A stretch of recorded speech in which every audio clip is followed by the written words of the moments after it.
अगर आप industrial corridor को ट्रैक करते हैं एनसीआर के, तो आपने definitely Reliance MET City Jhajjar का नाम सुना होगा। उसी के सिमिलर पैटर्न पे एक रिलायंस मेट्रोपोलिस के नाम से न्यू टाउनशिप लॉन्च हुई है बहादुरगढ़ में 137 एकड़ के लैंड पार्सल पे, जहां पे ये दीनदयाल के प्लॉट्स और इंडस्ट्रियल प्लॉट्स दोनों लेके आए हैं।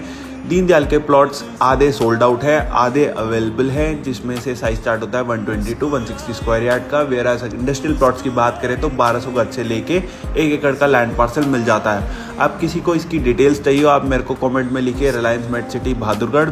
माई team will contact you and will send you all the necessary details. Thank you.